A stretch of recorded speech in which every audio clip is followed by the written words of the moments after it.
Lux Occult is a part of the Green Mushroom Podcast Network.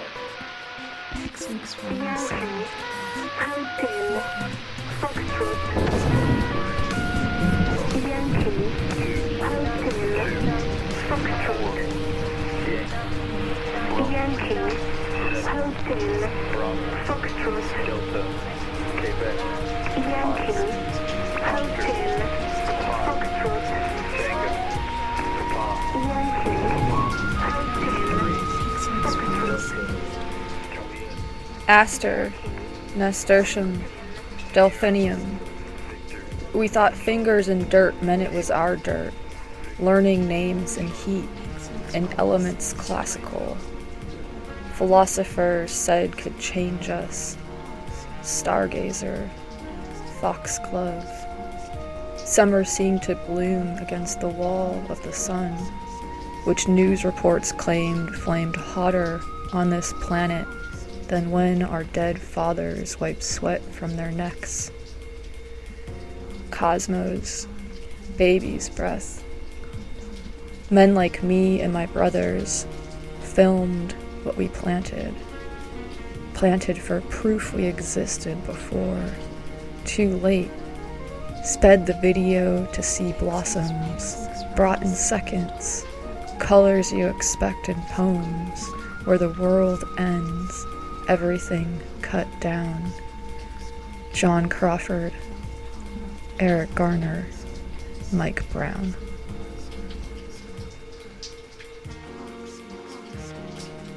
That was The Tradition by Jericho Brown.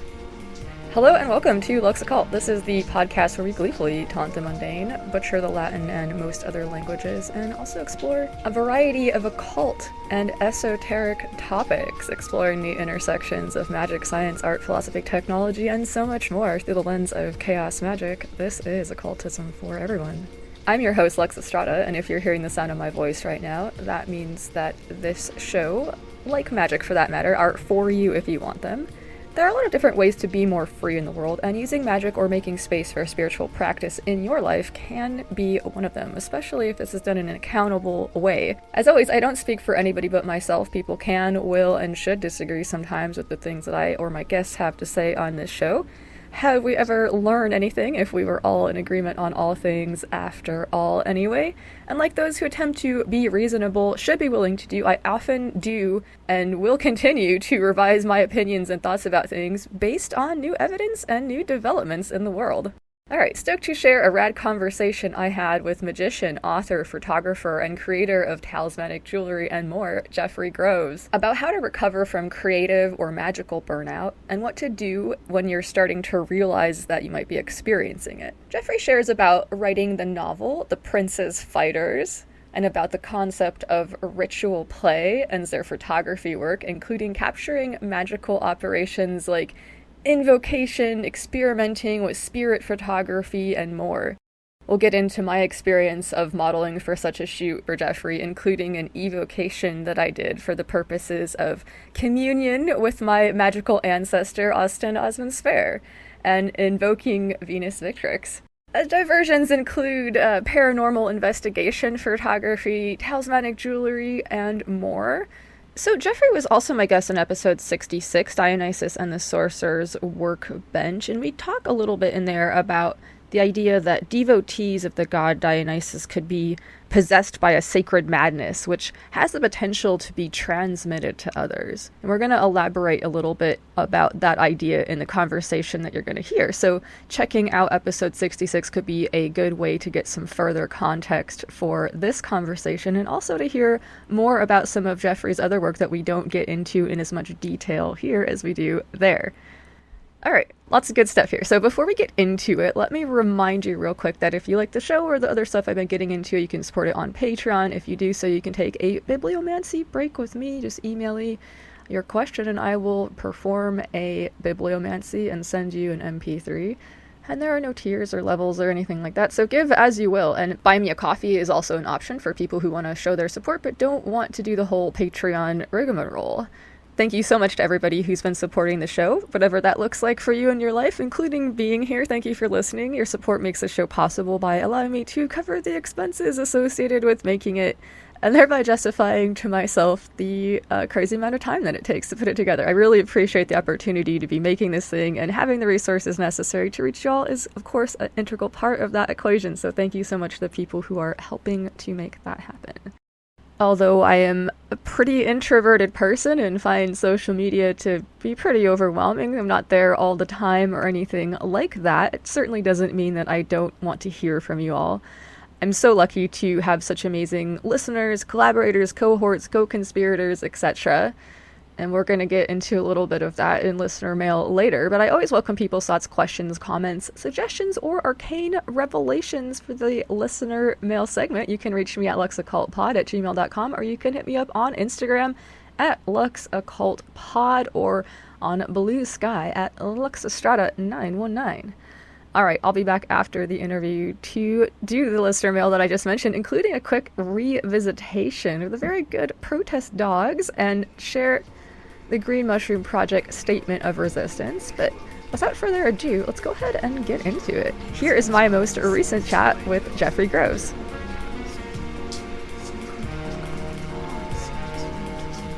All right, well, my guest once again is J.S. Groves. How's it going? Hey, I'm doing all right. I'm doing all right. How about yourself? Doing all right. Crazy times, lots of stuff going on, both good and bad. So mixed bag, I suppose. Trying to concentrate on the good stuff, though, for sure. Yeah, big same.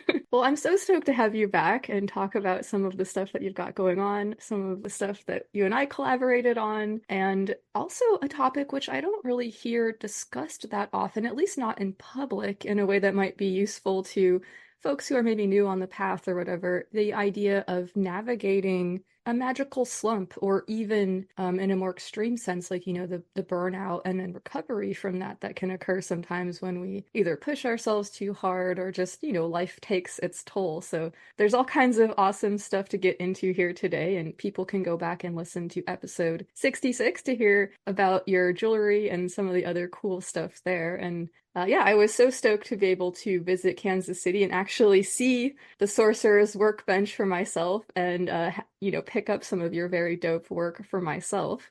So yes, I'm so stoked to talk with you today. Likewise, I'm really excited to be back. It was fantastic having you out. One of the highlights of the summer. It was really great to have you here and to hang out and talk about all sorts of stuff. Yeah, it was so cool. I had such a good time, as I said, seeing your workspace and having so many cool conversations with you and your partner about magic, meeting some of the members of the Kansas City Arts Collective, or maybe it's the Lunar Shenanigans crew, I'm not sure, but all I know is that I was fed so much good food and I loved it. That is what we do. We feed people. The kids. Yeah, I cannot remember in this moment who actually managed to come over for that dinner that night. I think it was everybody involved in the Kansas City Sorceress Arts Collective is also a member of the Lunar Shenanigans crew at this point. The Lunar Shenanigans crew is the part where everybody comes over to my house at the full and new moon and feasts and does magic.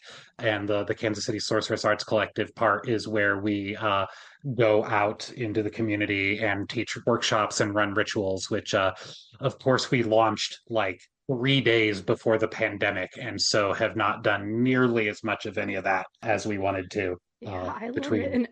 plague and poverty.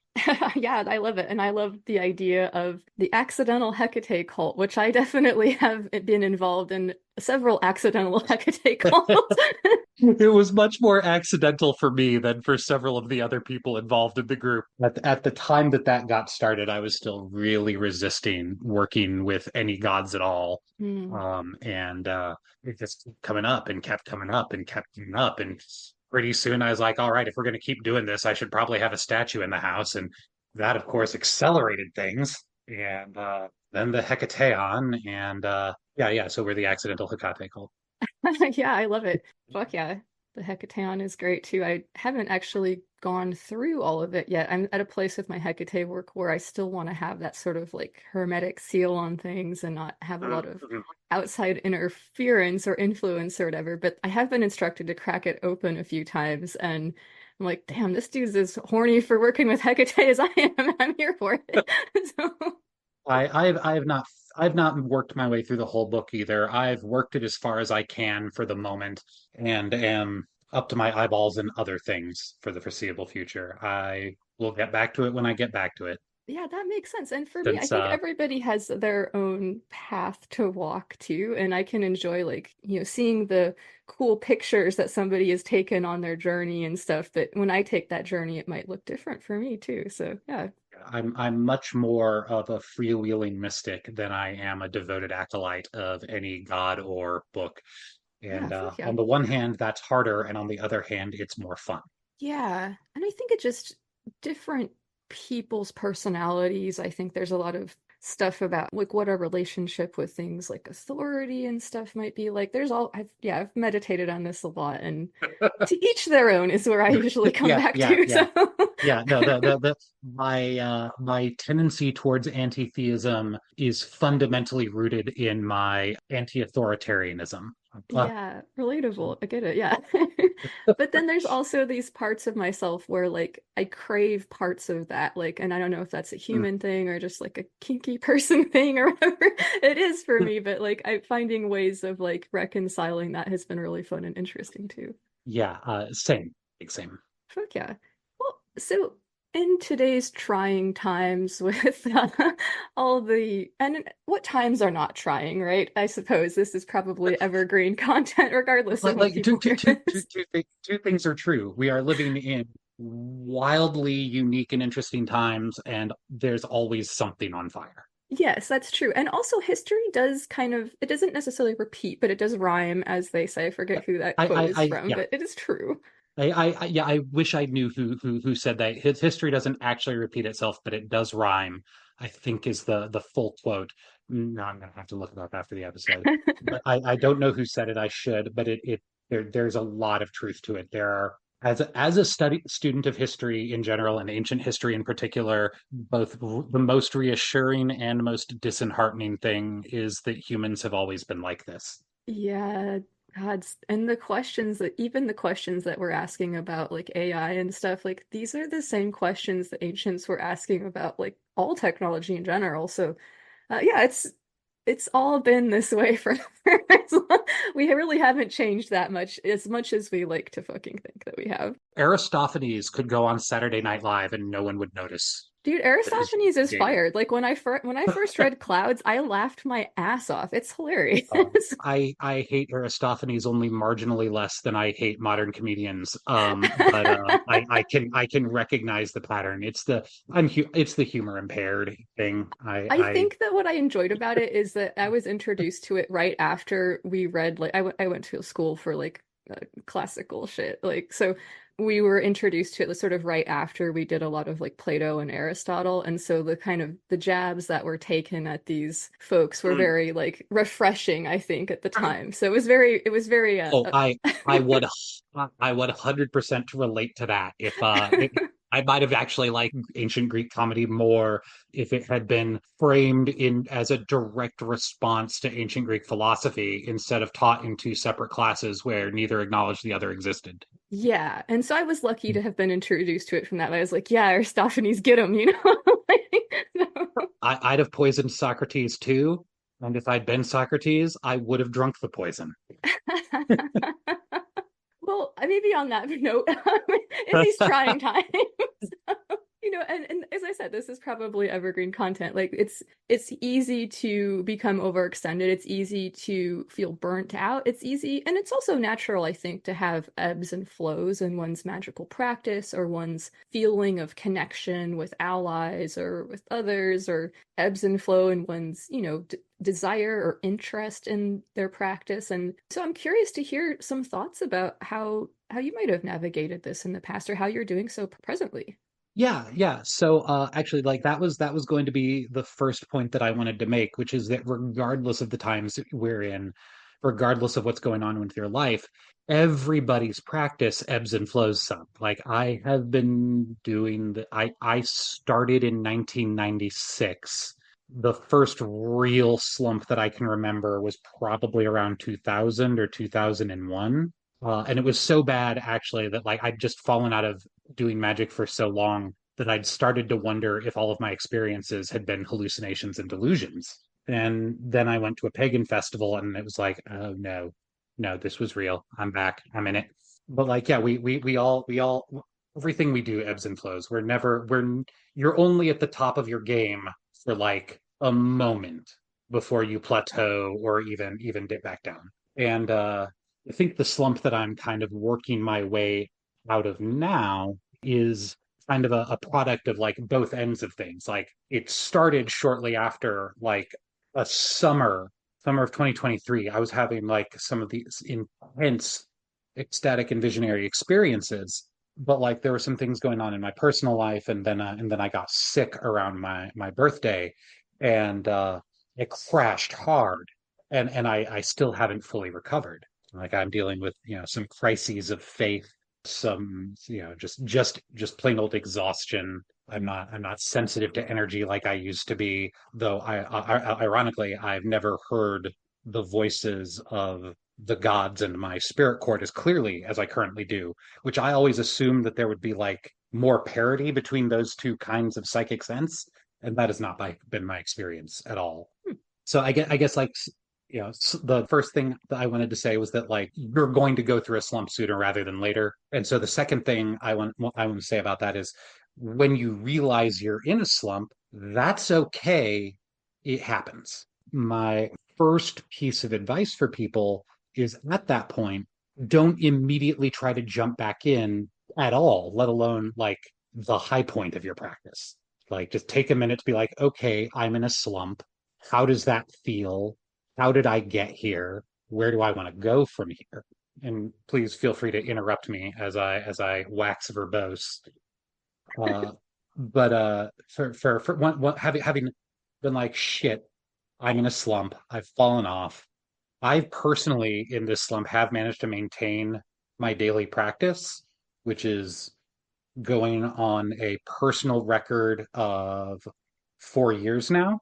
It's going to end. That streak is going to end eventually. It's going to happen. I don't know when. I'll enjoy it while it lasts. But like, I've had to dial it back to like the bare minimum and accept that like not every day when I sit down at my altar to light that candle and incense and drink my first cup of coffee am I going to be as present as I want to be. I'm not going to always manage to actually make successful two-way contact with any of the gods and spirits that I'm trying to sit and commune with. And that's okay. I've dialed it down as far as it can go personally. And I think I'm at the point where now, 18 months into this particular slump, where it is going to be time to start dialing it back up once I have a vision of what that should look like. Mhm. At the other end of things, like what contributed to the burnout. And for me, it was like I said, a combination of like I hit that high point and had to crash. I was experiencing like channeled visionary insights and like writing out never before seen spells in my journal and like having intense deity contact, the likes of which I had never had before. And the human brain and body aren't super designed for that, even though they low key are. And so it got to be a lot, particularly combined with outside factors. And among them was my professional magical work. It is really hard to be a sincere mystic and a professional magician.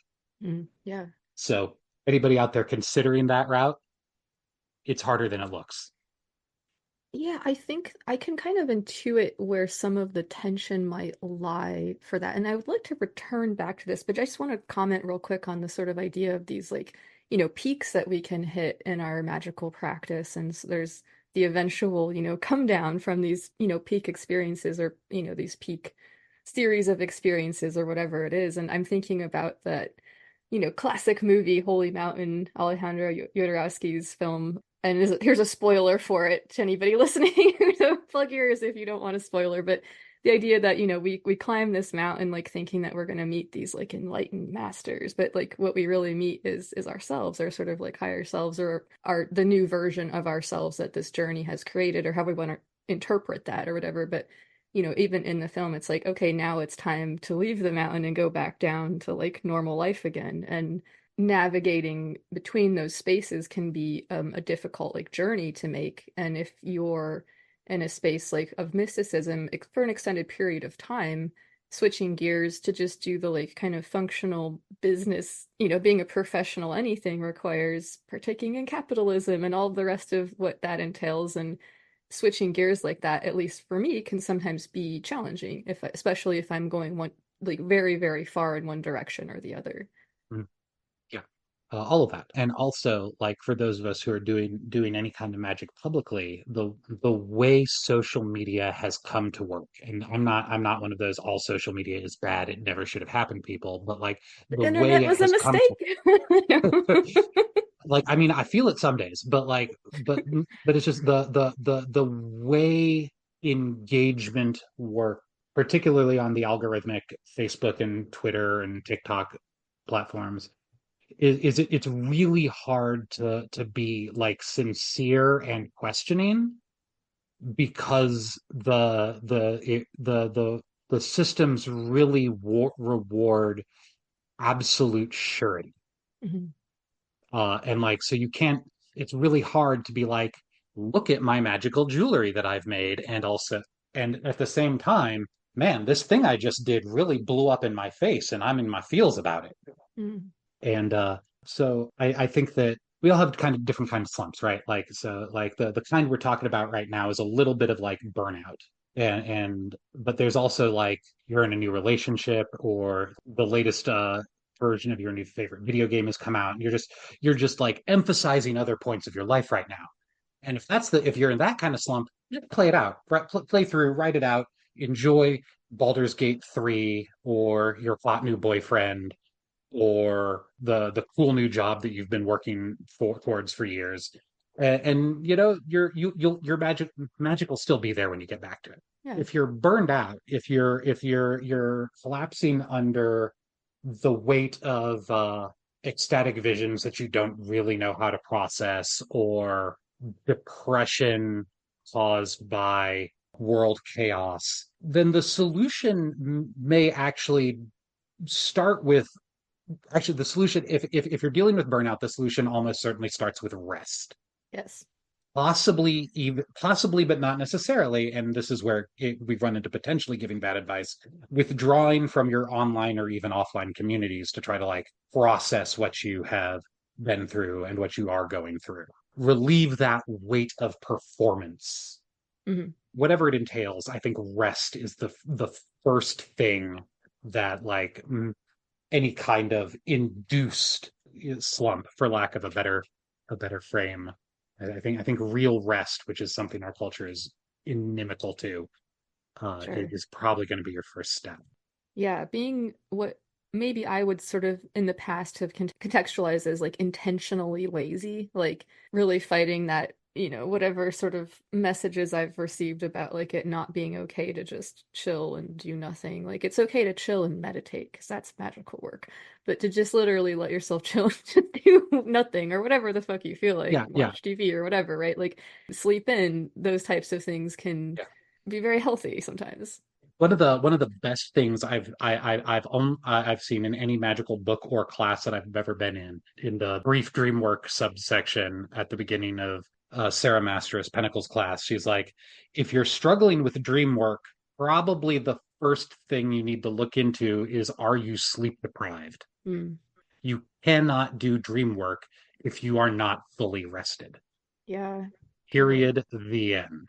And I don't think I've ever seen anybody else address that so straightforwardly. Yeah, you'd think it would be sort of like, I guess, common sense or whatever that you can't do dreams without sleeping. But at the same time, we do Yeah. Well, often, negate sleep and other types of rest so that we can, work yeah. for jobs or whatever we have to do to survive. So yeah. Yeah. Yeah, rest and then assess, I think would be right, like Yeah. rest and then Yeah. assessing like where am I? How have I gotten here? Yeah. Where do I want to go next? Yes. Yes. All of What those things. Like actually think about it. Don't ruminate, which Mhm. it's very difficult to articulate for me to articulate the difference between those two things. But if you find yourself having the same thought verbatim 3 times in like a 10-minute session of sitting, you're probably ruminating, not like actually thinking. Yeah, that's when I write it down, which sort of like lets other thoughts come or something like that, or allows me to like assess it on paper and decide whether or not I think it's like coming from like a place of where Yeah. there's actual evidence to support it or if there's no evidence to support it.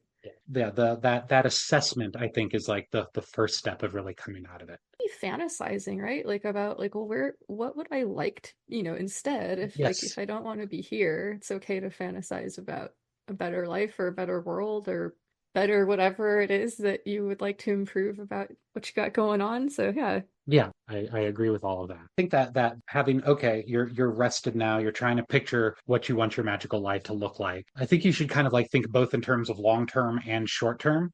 Like I have a long term vision of my magical life that actually probably involves living in a different, bigger house with like a different aesthetic, but like the same scale of like the bonkers ritual rooms of the Golden Dawn, their dedicated statuary. Mine would definitely not be like the weird Victorian pseudo-Egyptian thing, pseudo-Egyptian, pseudo-Masonic. But I got that same spirit in me.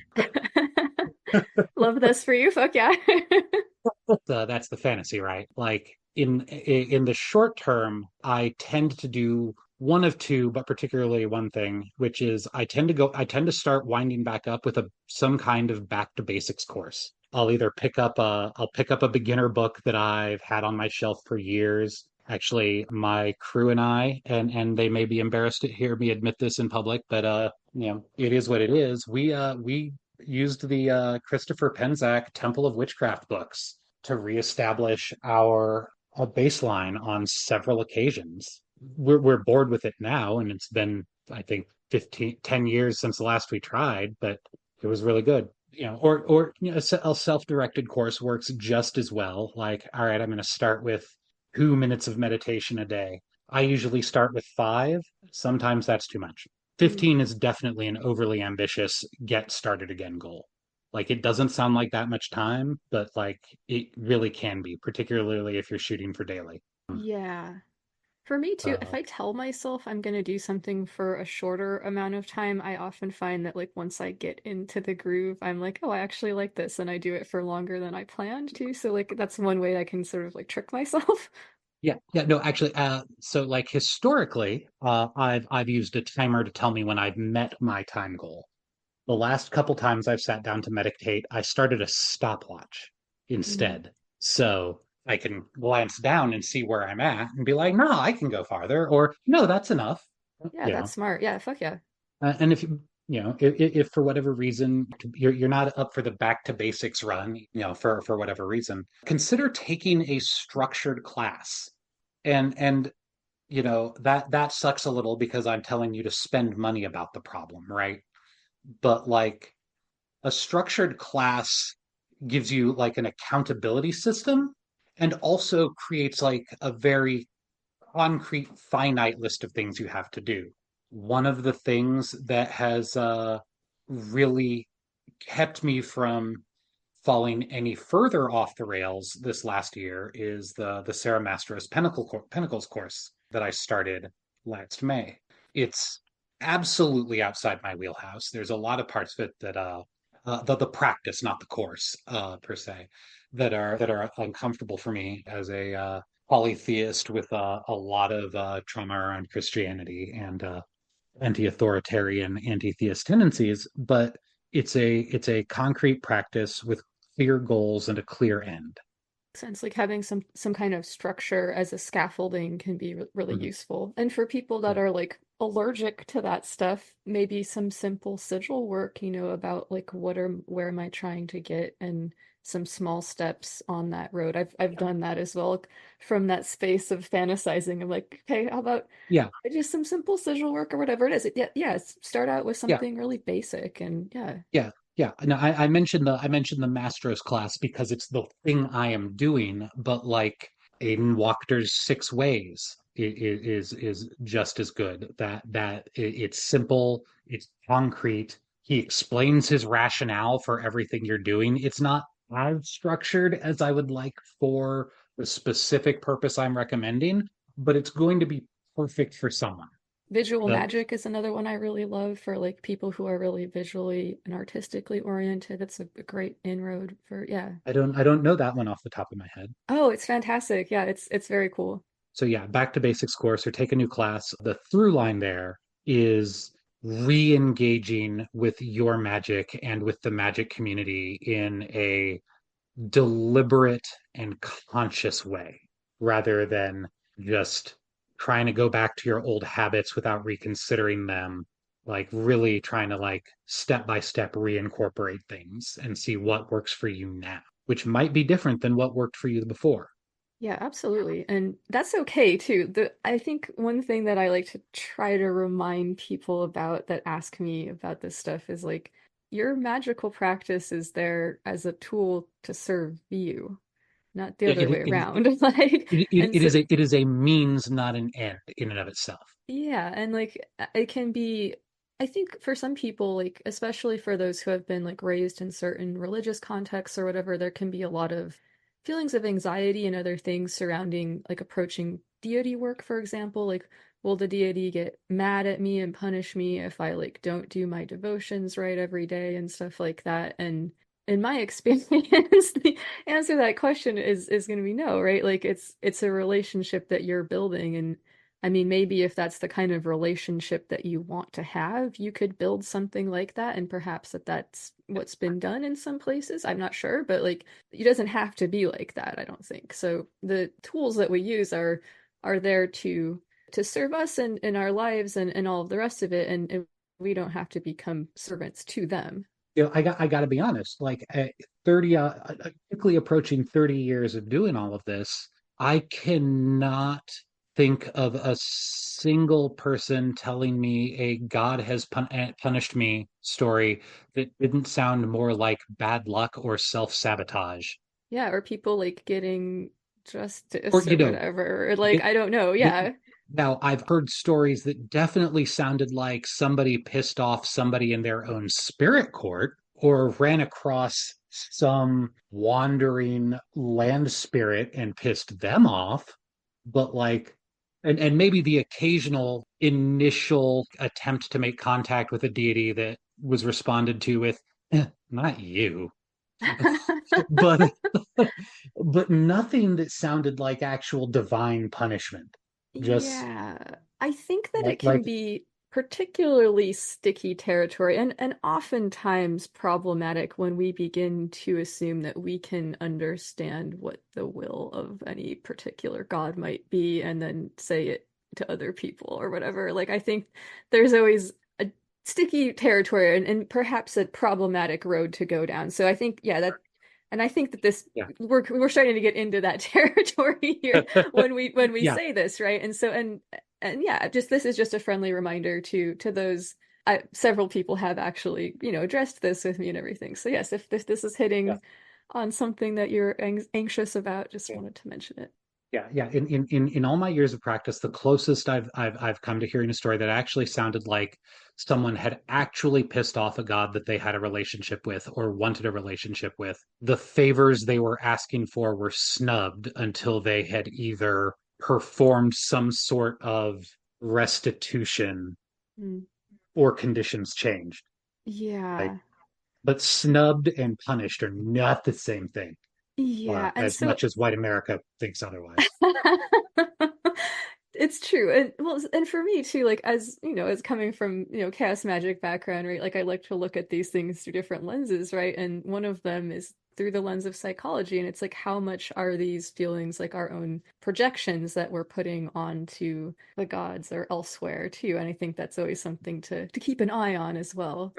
Yeah, yeah. So I'm not an expert in burnout recovery. So like I try something a little bit different every time. The back to basics course and the take a class in something new are the two things that have worked consistently across years of waxing and waning practice. Just Yeah. yeah, be prepared to start something new. Everybody's actual recovery from burnout looks different. Actually, I have one more piece of advice. This is actually from my partner as she's dealing with other kinds of burnout, which is the best time to figure out how to recover from burnout is when you are just realizing you're on the upswing. Mm. Take your journal, especially your electronic one in this case, and write down what you noticed about the top of the pit as you started falling down, because you can still kind of see back from like that first upswing, and write down what you want right then to help you continue. Because by the time you make it back to the top of the hole, you won't remember what the bottom of the hole felt like. Mm. So the time to like make journal notes about your burnout and recovery is at the beginning of the recovery process. You can then like at the top assess those notes and decide what did and didn't work. But the time to make the initial notes is at the very beginning of recovery. Yeah, after you've already had a chance to take a beat and just chill and Yeah. do nothing. Yeah, absolutely. Yeah, very, very good Yeah. advice. Fuck yeah. Yeah, right. Write down what the red flags were and write down what the green flags look like from there. Yeah, and I love just acknowledging that this is something that we all go through and it's very normal. And so if that's something that, anybody listening is experiencing, then it's okay. And it can go however you want it to go in the future.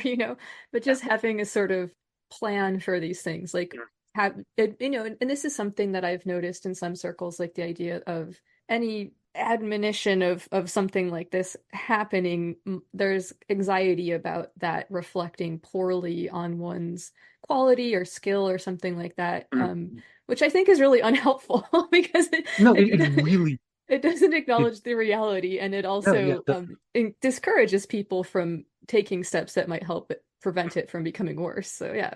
yeah, I think it's part of that thing I was talking about earlier, where we feel like we have to position ourselves as all as experts.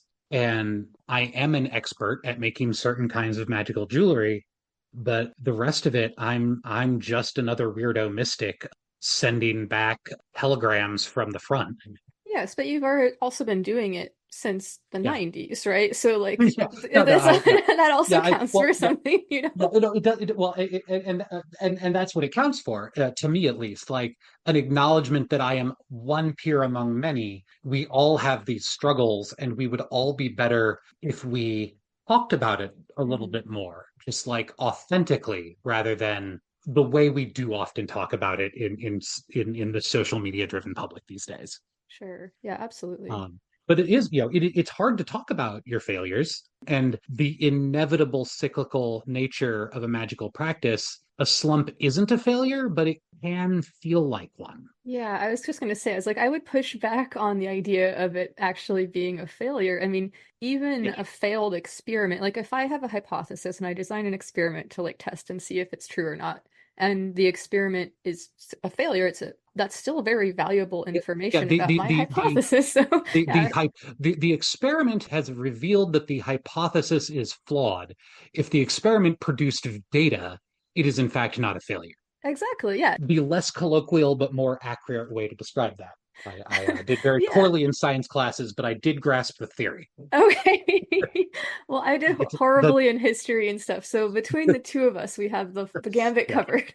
yeah. It was the math and the lab work, the particularly the social engineering aspects of the lab work that really did me dirty in science Oh, classes. yeah, I could see that being challenging. I came to it maybe as a little bit of an older student, so by then it was much more kind of self-driven and very enjoyable. So yeah. The college course versions I was doing in my late 20s and early 30s before my first serious burnout. So when I got to the part where like it was like, okay, you can do all the work or none of the work gets done, I just did all the work. Yeah. Yeah. Yeah. And in retrospect, that was not necessarily the best choice, but it seemed like the thing to do at the time. Yeah, very relatable for sure. Yeah, and to be clear, I didn't do any better in the social engineering group work exercises in history or English, which is where I do thrive academically. I was really lucky in that regard, in that I met my spouse this way in these Oh, social engineering nice. experiments. And we discovered that we could actually work really well together, and which Yeah. was not usual. And so that was a very, very valuable piece of information that informed our decision to like stick together for so long, I think, too. So Nice, nice. Yeah. No, I met my partner in National Novel Writing Month meetup. We were really excited to start a relationship, but we were also both living with our families, and so we were more interested in having a roommate than a lover. And so we decided to field test things with first a 3 day camp out and then a 5 day camping festival. And we figured if those went smoothly, we could live together all right. That's And so smart. 16 years later, it is proven accurate. I do not recommend anyone else do that. Each their own, right? And Yeah, yeah, and she's fucking cool as hell, so fuck yeah. yeah. A couple of our friends have tried moving in with people they met 3 months prior, and we were like, no, don't do that. We're the exception. It shouldn't have worked. I think the experiments that you conducted were probably smart ones. Can we Yeah, do this? Traveling is always stressful and it requires a lot of logistics and a lot of cooperation and shit. And yeah, it's a yeah, good yeah. test of a Like relationship. a week-long road trip would have been as effective a test. Fuck yeah. Beltane and Heartland was just what we happened to choose. Well, let's talk a little bit about your devotional photography and the collaborations that we did in Kansas City. I was lucky enough to pose for a couple of different photo shoots while I was out there with you. And yeah, I would love to hear a little bit more about those projects. Yeah, so jumping in the Wayback Machine for a moment, for me, the devotional photography is kind of an outgrowth of the more conventional devotional illustrations that I've done. And also my love of photography. So like I took these two kinds of art I was doing and tried to put them together. And the first one I attempted was not the Aphrodite shoot I did with you, but one I did with another local Kansas City model that went great in a lot of ways, but it was somebody who was more interested in the chance of exposure than the particular project and kind of tried Mm. to Disney villain Aphrodite. Hmm. And I ended up with some really good images, but I didn't work with that model again. Yeah, I Um, could see if the person wasn't like a sort of maybe devotee in some sense. Like I've yeah, I've I've worked with Aphrodite in the sense of like this love and war goddess and like yeah, the morning star and things like that. And so that's who I invoked for that. yeah, Yeah. absolutely, and it really came through. It really came through.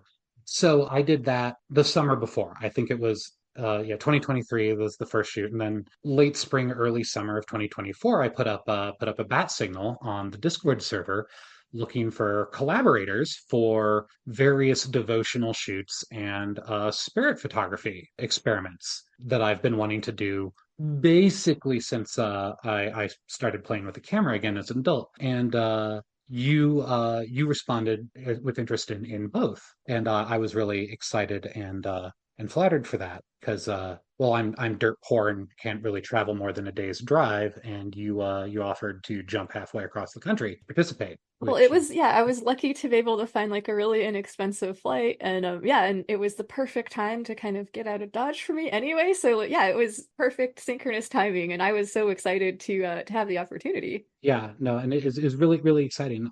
And so yeah, we I had I think like not literally the weekend before, but but that same month also done another spirit photography shoot with our mutual friend from the server, Lavender Laura, Shout out to Lavender. and that was a lot of fun. So I got to have a practice run. I say as if they didn't both go like really really fantastically. But we started out with the Aphrodite shoot, which was super fun. I before you came out, I like half built two different sets, half built just as a process note because I use my back porch as my photo studio, but it's also where the TV and half of the altars in the house are. So like Multi-purpose space. uh, Yes. yeah, no, it's a multi-purpose room. Actually, the house I live in was my grandfather's before he died. He built the porch to get his bluegrass jam band The together back place there. has like fucking Saturn vibes. There's like these old grandfather clocks in every room, and like, Oh yeah, God, I appreciated its you think Saturnian there's a lot vibes. of clocks? You don't know how many we got rid of. Very There was Saturnian, your there grandfather's was house. Oh my God, no, when Audrey and I moved in shortly after he died, there was at least one television and at least one clock, and I mean like wind up clocks in every single room. At least one television, at least one clock. And in the months between Audrey moving in and me moving in, she let all the clocks wind down. They'd just go off sometimes. That's very fun. Yeah. We eventually did enough exorcisms in the house that it was all, but yeah. But so yeah, I built one set with a backdrop of a big photo print of a foggy forest that I kind of turned into a window with some big red curtains and like put like some stuff for you to stand and sit on in front of it. And then the other one is another big chair with candlelit altars and on display and a starry background. And to brag, I think I do really, really good at taking really minimalist sets and making them look like a much larger studio than I actually have. Yeah, I love yeah, you captured so many fucking cool images of me and of Laura too. Fuck yeah. Yeah, yeah, yeah. Obviously, in preparation for this interview, I did like go back over the pictures a lot, and we ended up with 55 Aphrodite images, almost half of which were armed Aphrodite, which is a really interesting print to me because most people don't know about it, even though it the I can't I'm blanking on the Latin name. Oh, Venus Victrix maybe? That's one of them. Yeah. That's not the one I was thinking of, but that's one of them. Yeah, because it was a huge part of like the imperial Roman pantheon, particularly as a patron of the Caesars. It's why they linked their lineage back to Aeneas in the propagandistic epic the Aeneid. It does have the armed Aphrodite does go back to Greece too, and I saw a classical when I did my study abroad there. I think it was the island of Egina. There was a temple with an armed Aphrodite, and everybody was like, "Man, this is you don't see this," and I'm like, "I've heard of this. Why do you classicists not know about this?" And then I feel like in the last 5 or 6 years, in sometime in the decade since I graduated, more and more people have become aware of this aspect, this more martial aspect of Aphrodite. Some people like to liken it to like her true origin is Ishtar. I'm deeply skeptical of true origin Hmm. of the gods theories. Sure. I Uh, mean, I think that things are much more nuanced than there just yeah, being this one pure source. I mean, I feel like yeah, that's just that it, reductive type of way of yeah. looking at it is just inaccurate. So yeah. It's perennialism in a Shein dress. Yeah, and it's just reductive reasoning. It's not Yeah, very sound. So yeah. yeah. But you were familiar with that current and you embodied it beautifully. We ended up like 21 of the 25 pictures, including a couple of both of our favorites, were from that half of the set with my cartoonishly oversized gladius and that great red cape. Yeah, it was very fun posing with that. And yeah, I fucking loved some of those images that you capture are some of my favorite images that have ever been taken of me. So fuck yeah. So that as an artist, that's one of the nicest things anybody can say to me. Like I love it when people use pictures that I took of them or jewelry I made in their profile images. It's the best thing to me. Fuck yeah. And I really Yeah. appreciated the chance to do kind of a fun twist on it. We did a couple that was Venus and Furs, which is a reference Yes. to Sadumach's classic by the same title, which is where the word masochism actually comes from. And it's an interesting book. Yeah, I think it's definitely worth a read. It frames things in terms of gender dynamics, which is kind of a surprise, but it also answers some questions that I have from different circles that I've been exposed to about why things are so gendery or whatever too. So, yeah. That yeah, I that makes perfect sense. No, I was really glad that you were into the fur and pearls. We did I think 3 or 4 costume changes, different chitons and different ways of mocking up the vision of a chiton, and then we finished in just the fur and pearls. And those were absolutely gorgeous. You were an excellent vessel and a fantastic sport and collaborator. I had a Oh, lot thank of you. Yeah, fun it was working so with you. fun. I loved it, and yeah, I would love to collaborate on more of them sometime. Anytime. So the other shoot that we did was a spirit photography one, right? Like this was Yes. Yes. another thing I was so excited to have the opportunity to experiment with. My idea was like, can I conduct this like communion ceremony with magician and spiritual ancestor Austin Osman Spare, artist as well, to kind of like invite him to the party to see if he'll show up for us. And he definitely showed up in the experiential sense in terms of like when I was Yes. conducting this ritual, I experienced a really intense, I think religious ecstasy maybe would be a way of describing it. And it was yeah, it was a really powerful Yeah, no. and beautiful It was experience it that was so it was a potent ritual. I could feel it working as I was sitting there behind the camera. oh Um, yeah. it was yeah. So for those that aren't familiar with the term, spirit photography is actually like a specific genre of photography. It originates in the 19th century, specifically in the wake of the U.S. Civil War, and is kind of the inevitable combination of the spiritist and spiritualist movements of the late 19th century with the then new advent of photography. Equally inevitably, a lot of it was fraud.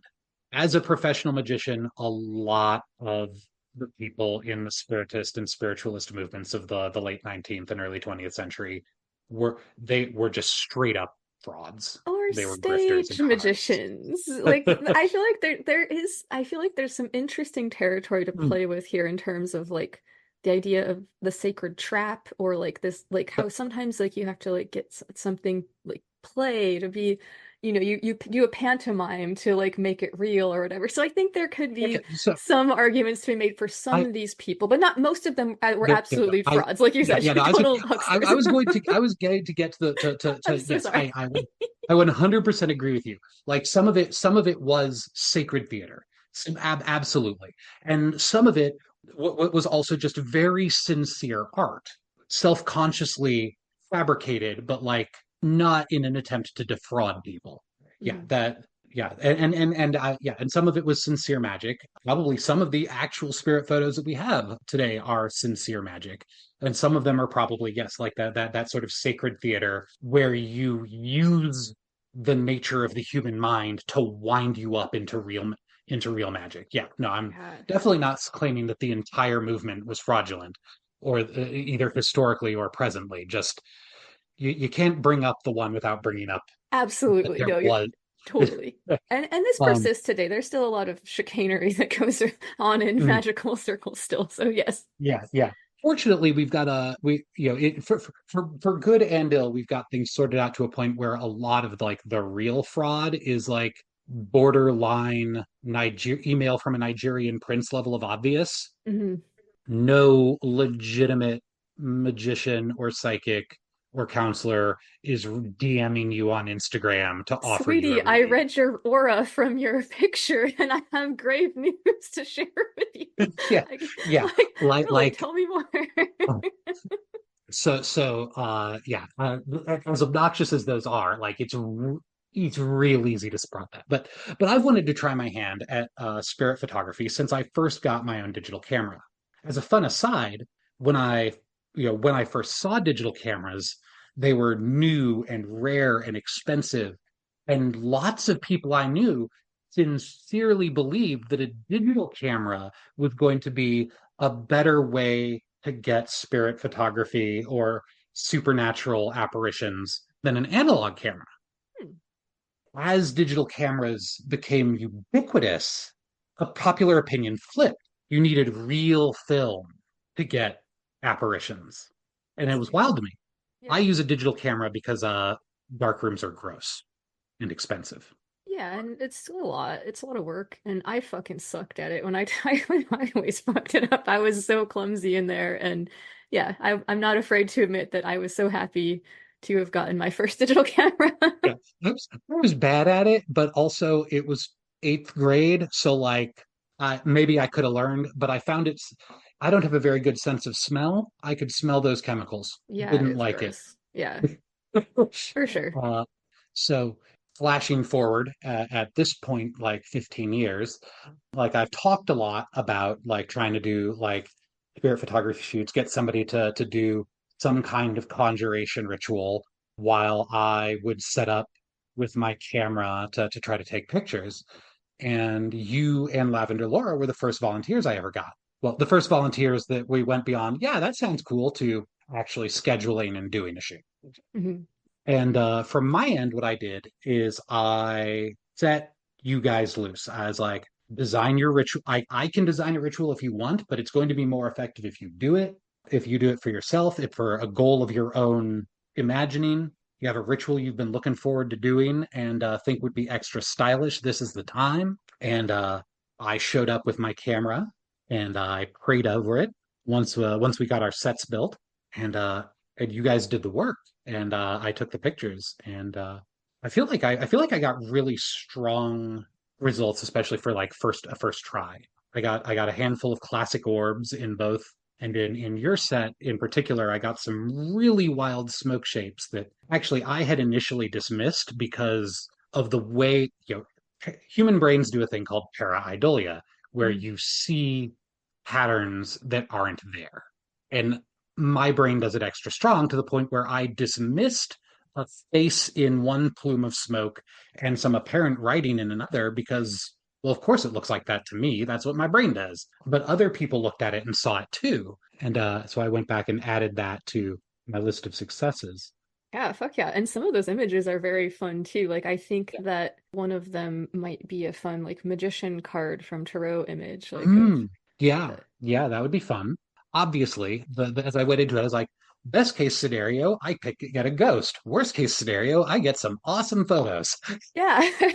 And the set that we built was pretty rad too. We had like a very fun little altar. I did some Yeah. just sort of like maybe intuitive work the night before in terms of like what symbols do I need to bring into this, like what Mm, extra. I got some interesting hits from my bibliomancy readings with my spare book and stuff like that that informed some of what I did too. And so yeah, it was cool. It really just kind of came together so nicely. And yeah. we did it on Saturday because the thing is kind of Saturn oriented. Saturn and Hecate and stuff were the two that I worked with to Mhm. initialize my contact with the project, which this was sort of a part of this particular iteration of conjuring spare and trying to like commune and stuff like that. So yeah, fuck yeah.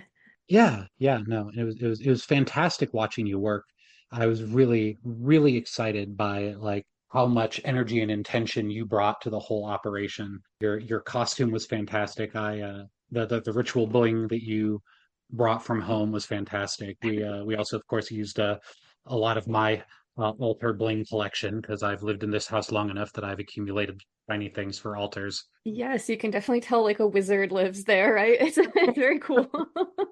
Yeah, and I Uh, really appreciated you and Laura holding the space for me to perform that. It always, these things to me I think are they tend to be more powerful when there's people like willing to hold the space for them. If you just yeah, it was absolutely fantastic working with you. We were a more working on a more visual medium. I might like want to splash out a couple of my favorite photos, but this is a podcast. so Well, it's wild sometimes talking about visual arts on a podcast. I run into that with yeah, my jewelry also. indeed.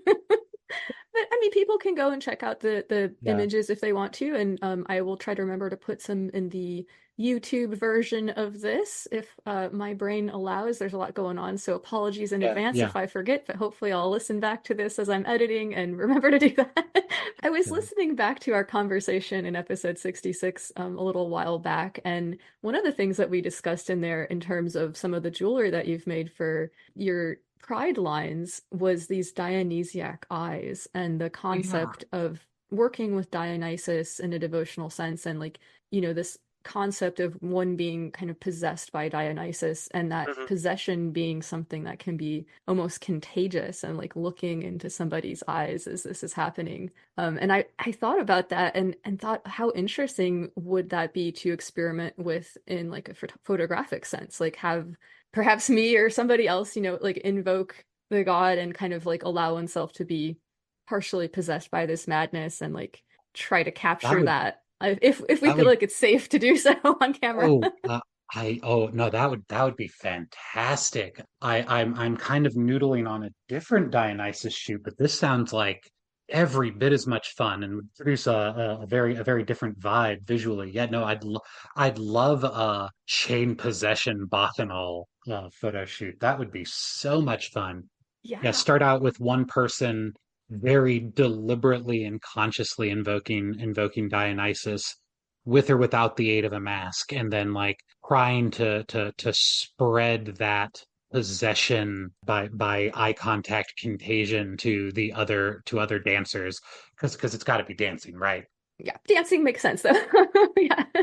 Yeah, that'd be absolutely fantastic. The other shoot that you mentioned sounds very interesting as well, and I would definitely be into doing that if you decide to do it as well. The sort of like main ads, if I'm remembering Yeah, correctly. so strictly speaking, the one you just pitched would also be you'd be main ads at the end of it, but specifically the idea that I pitched again on Blue Sky the other day and would really like to do sometime this summer is I'd like to get a bunch of people dressed up as Dionysiac Maenads.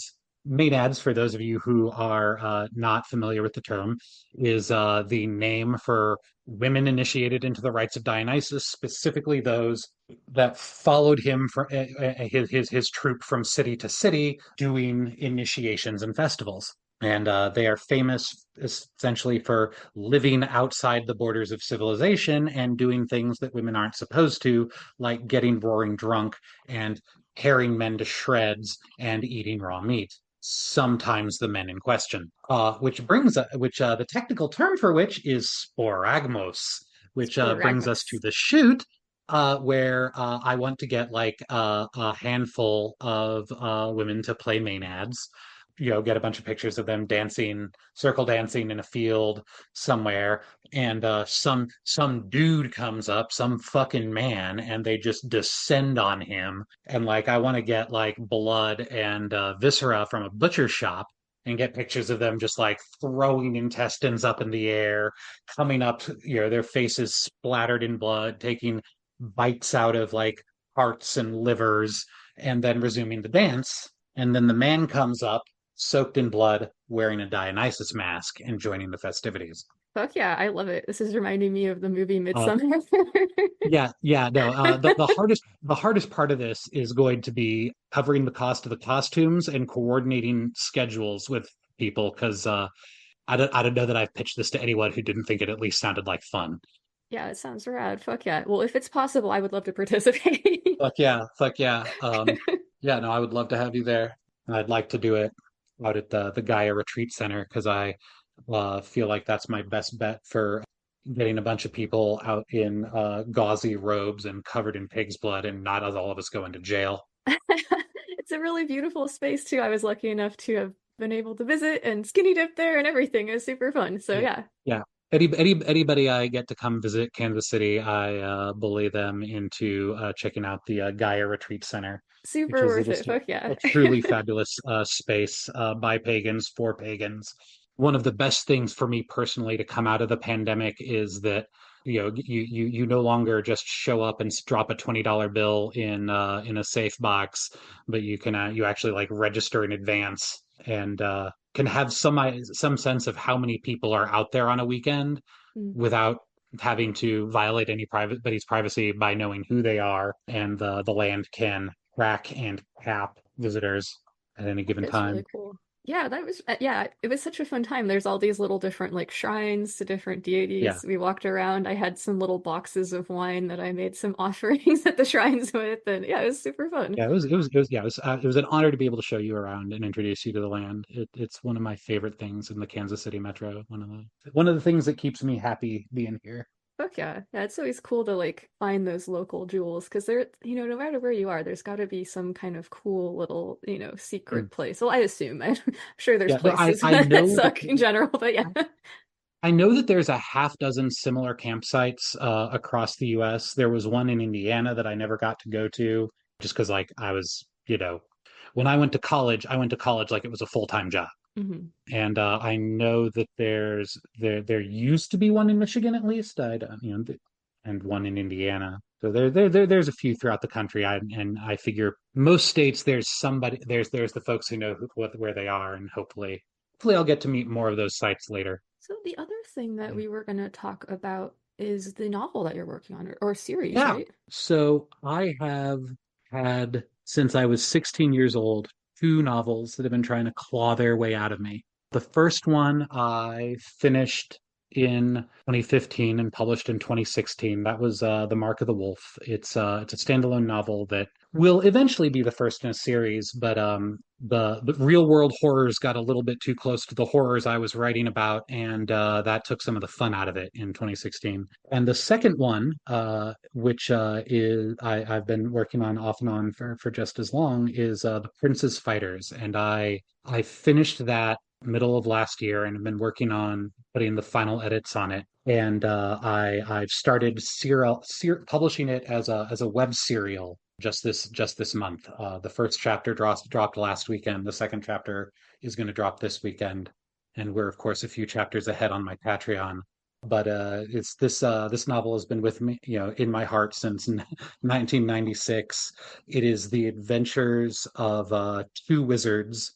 Derek Rowan, one of the most powerful wizards to ever exist in this world, because he and his ex-boyfriend found the secret to ancient power that they have not deigned to share with anyone else.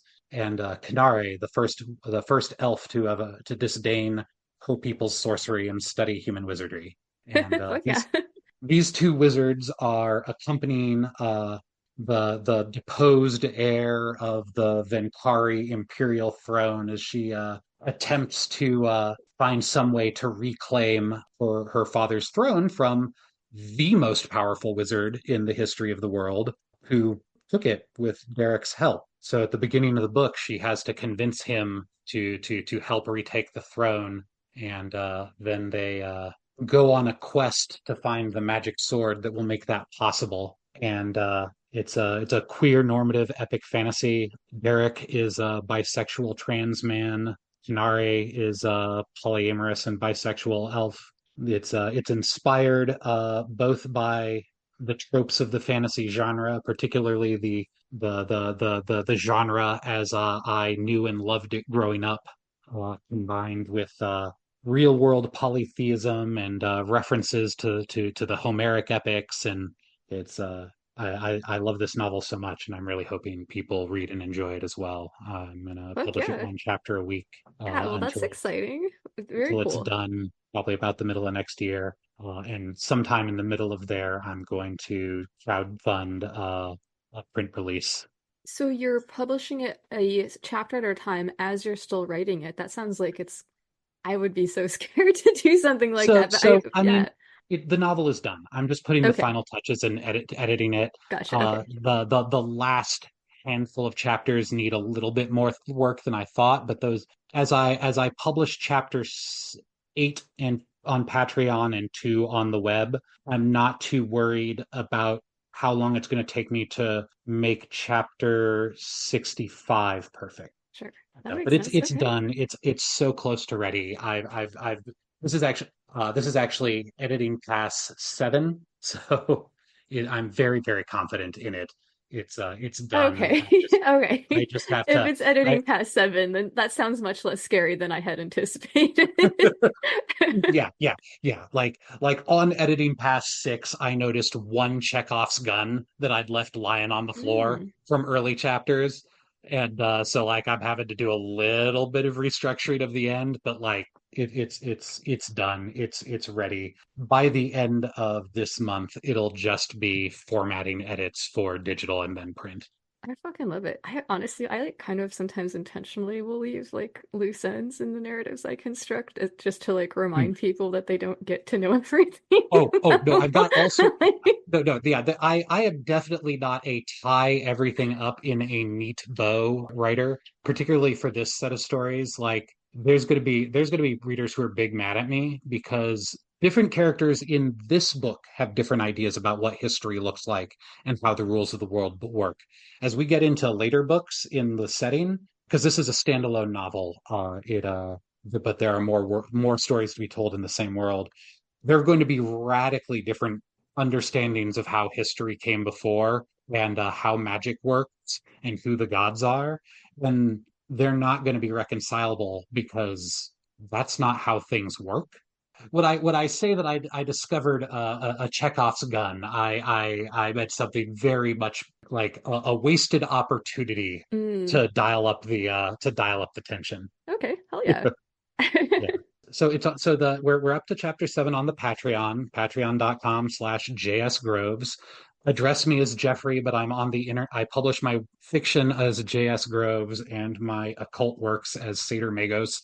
And you can find the first chapter released for free, where I'll drop all future chapters as they come up at princesfighters.jsgroves.com. Fuck yeah. And all of those will inevitably have a link back to the jsgroves.com website, from which you can find my jewelry store, Sorcerer's Workbench on Etsy, and the occult blog, Journey Through the Obsidian Dream. Fuck yeah. And yeah, I am the proud Literally my owner. job to force those into any conversation.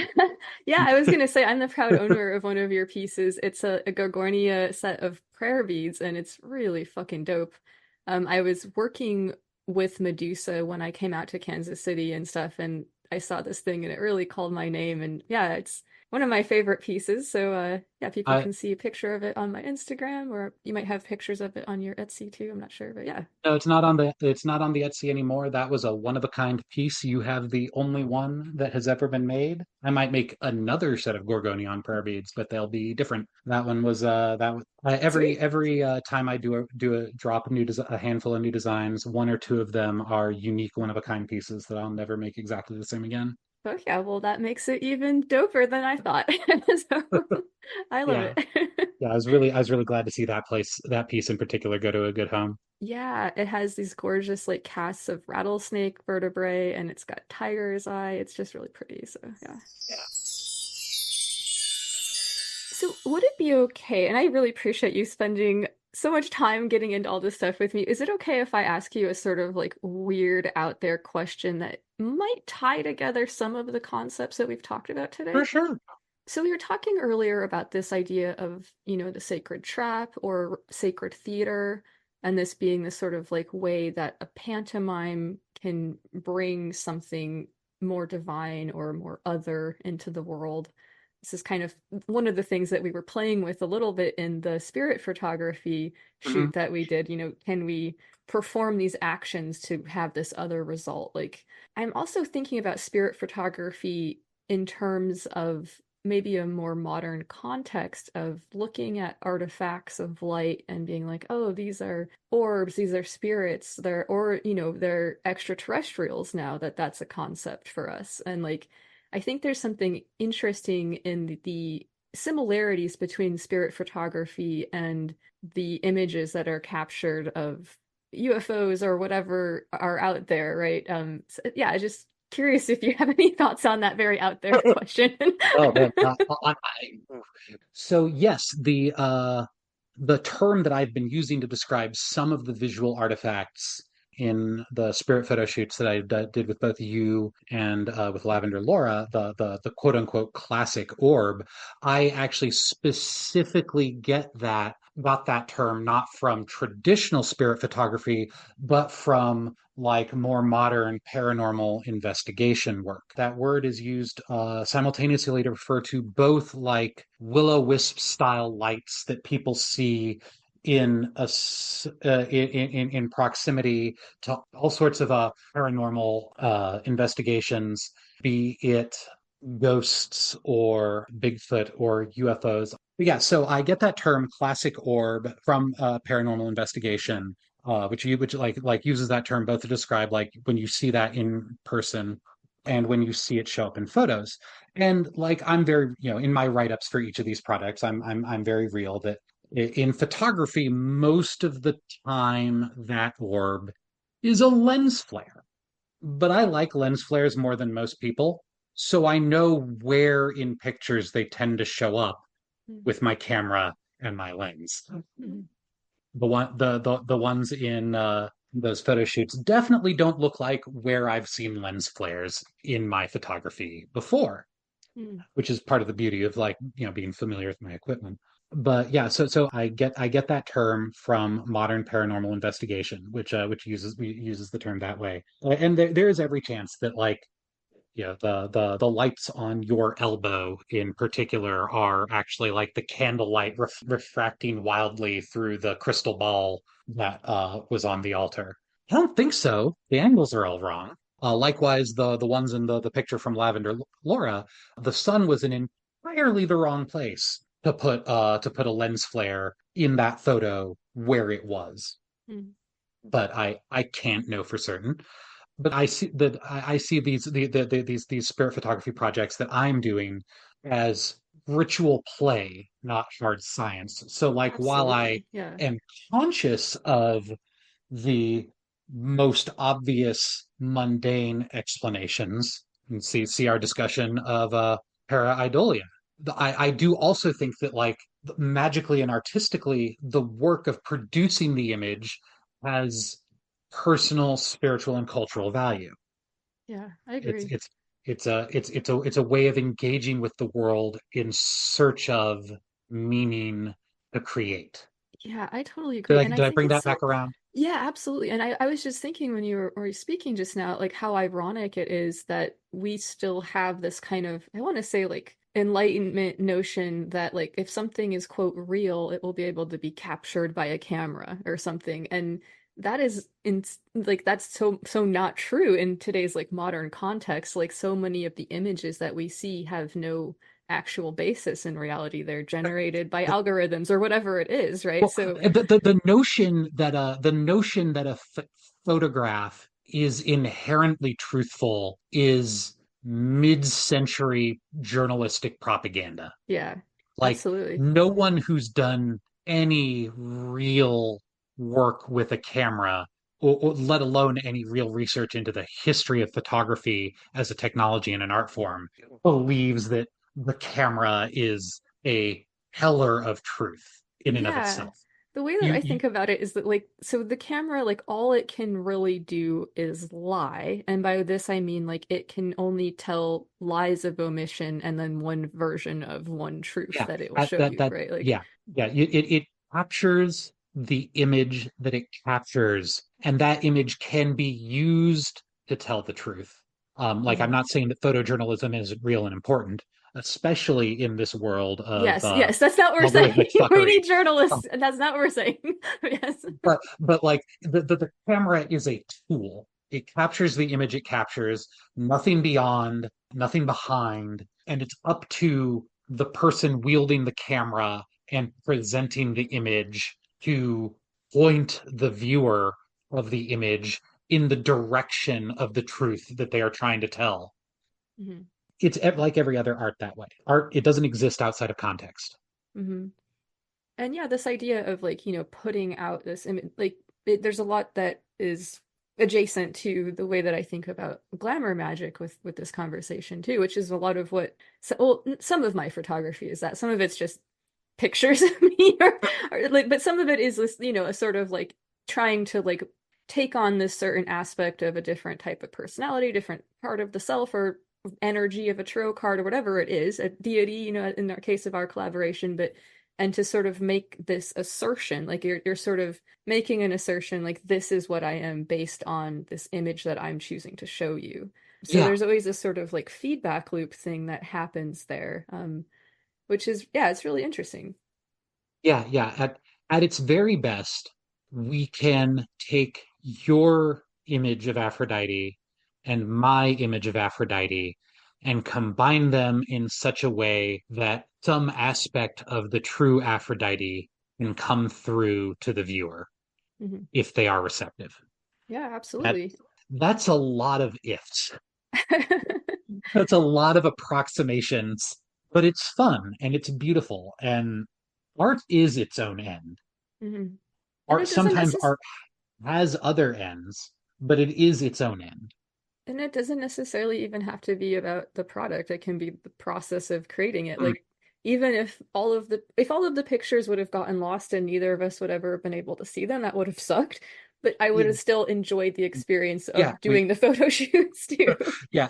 I'll admit it might have put a very large dent in the fun for me, but yeah, the purpose of it was the coming together to honor Aphrodite with the art as much as it was the specific images that were produced. Yeah, fuck yeah. It's why, although I think actually some of the images from the first shoot were technically better, none of them were as fun because the model's heart really wasn't in it.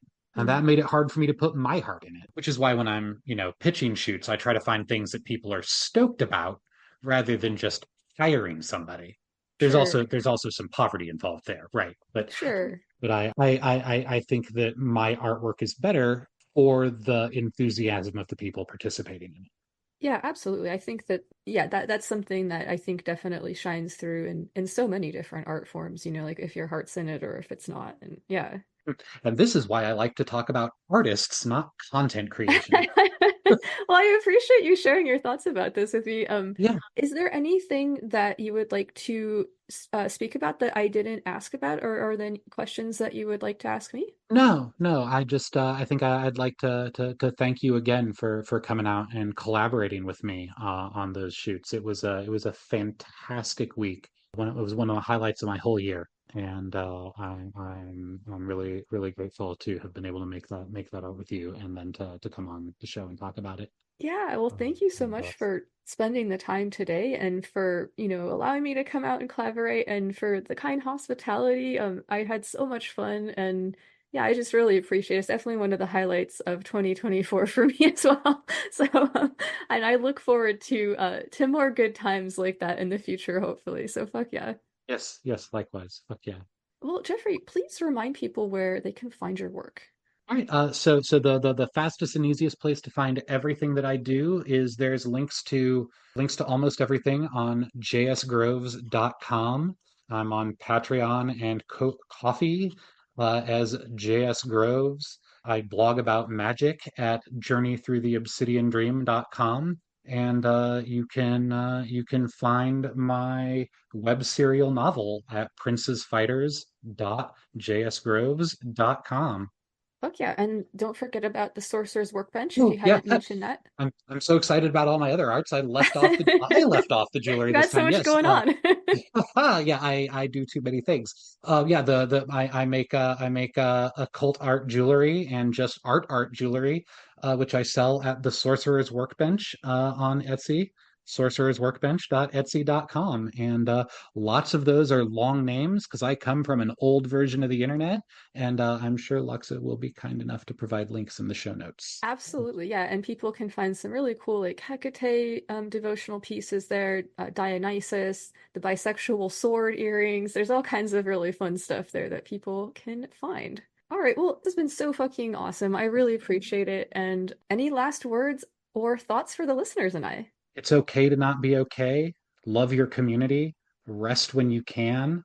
Make art when you can. Fight when you must. Fuck yeah. Foxtrot, 3, Romeo, 2, 2, 4, Yankee, Romeo, 7, Bravo, Delta, Quebec. All right, thanks so much to Jeffrey Groves for joining me. I really appreciate their honesty, generosity, and the rest, and sharing about the burnout recovery stuff and everything else that we talked about today. I was actually able to take advantage of some of the advice about burnout recovery myself as I continue to regain momentum after a little moving related rough patch. Life is a thing that happens to us all, and sometimes the fastest way to get back on track is to allow yourself to slow down when you need to. I'm pretty stubborn, but getting less so when it comes to chilling out and taking breaks and stuff like that. There's a lot that's made of the challenges that come with age, but I think it also brings some gifts too. Reflecting back on collaborating with Jeffrey for the shoots that we talked about, I'm cognizant of how vulnerable it can be to be photographed mid-ritual, mid-doing magic. It's a really naked feeling thing, or it can be at least. And I really appreciate the safe space that Jeffrey and also Laura, who was hanging out there for the spare shoot, held for me for that. There can be a lot of power to be found in being vulnerable in safe and chill situations, but creating the circumstances for this to happen is not always an easy formula to discover because the variables are ever shifting. Consent is a liminal space we explore together, one which can allow us to align our magical intentions, our magical wills, in order to work or play with powerful magics and energies. And it involves a process of discovery, too, and I think I learned a lot on my trip out to Kansas City last year. Definitely a lot from talking with all of the fine people I met out there about how they think about and perform individual and group magical work. So shout out to Audrey and the Lunar Shenanigans crew, and gratitude for the excellent food and even better company. Fuck yeah. Well, and speaking of shout-outs, we've got more shout-outs and listener mail to get into here, so let's go ahead and rock that.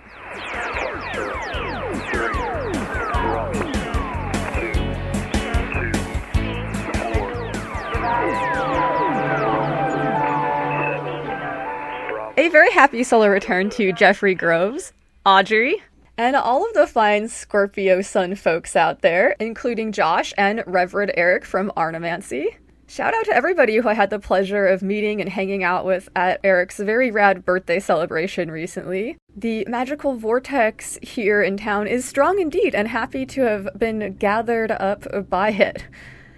Shout out to Tyler on Instagram who reached out about the last episode, Getting Organized with Ron Padron. Tyler let me know that there's a few episodes of Margaret Killjoy's podcast, Cool People Who Did Cool Things, about Riot dogs.